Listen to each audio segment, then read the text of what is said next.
I call the member for Solomon. Thank you, Mr Deputy Speaker. I rise this evening to speak about a number of activities and events that I've been involved in over the past month, as well as the outstanding achievement of one of my constituents who has also been a member of this place. This constituent is the Honourable Mr Grant Tambling, or Tambo as he is affectionately known. Grant was recognised in the 2011 Australia Day Honours List with a Member of the Order of Australia.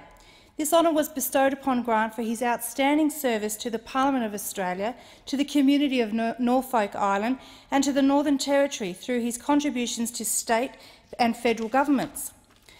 Grant's outstanding political career spanned an amazing 30 years, from 1972 to 2001. Most interestingly, his career involved all levels of government, local, state and federal.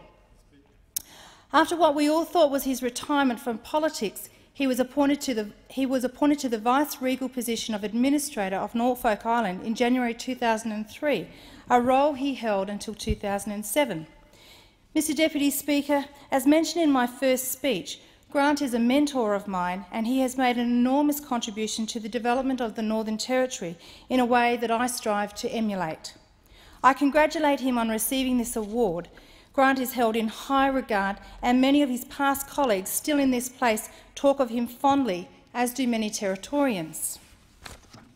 Mr Deputy Speaker, I would now like to mention a number of activities I have been involved in over the past month.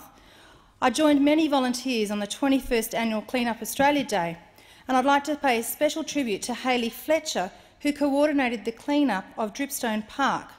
It was surprising that in just under an hour, more than 20 garbage bags were filled with rubbish. I was impressed at how the community came together, and particularly the number of young people involved in the day. It is really great to see the young people that are passionate about keeping the Territory beautiful. I was also a guest shaver at the Leukemia Foundation's World's Greatest Shave fundraising event at the Mitchell Centre. At this event, the Jacobs Terrors, a family trio, were acknowledged for raising $3,300 between them. Not a bad effort considering that Connor Randazzo is 12, his sister Imogen's 11 and his little brother Jacob is 8. Other outstanding fundraisers included local Scott Van Loon, who raised $7,100. In actual fact, this was the highest individual amount raised in the Northern Territory. Now, as a cancer survivor, I believe that the World's Greatest Shave is a vital event for Territorians to be part of, to help raise much-needed funds and to raise awareness of this disease. Shelley Ryan from the Leukemia Foundation did a fantastic job in coordinating these events across my electorate. Mr Speaker, I joined students from the Marara Christian College for the National Ride to School Day. It was wonderful to see almost 70 students take part in this 3.5-kilometre bike ride to the school campus.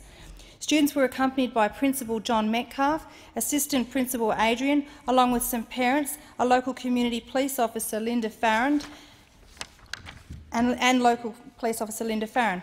According to the National Ride to School organisers, Marara Christian College was the first school ever to register in the Northern Territory and was the only school that formally participated in the event this year. A special thank you to Mrs Glenda Nyhouse from the Marara Christian College for her assistance in coordinating this event, and I'm hopeful that next year many more schools across my electorate will participate in this event.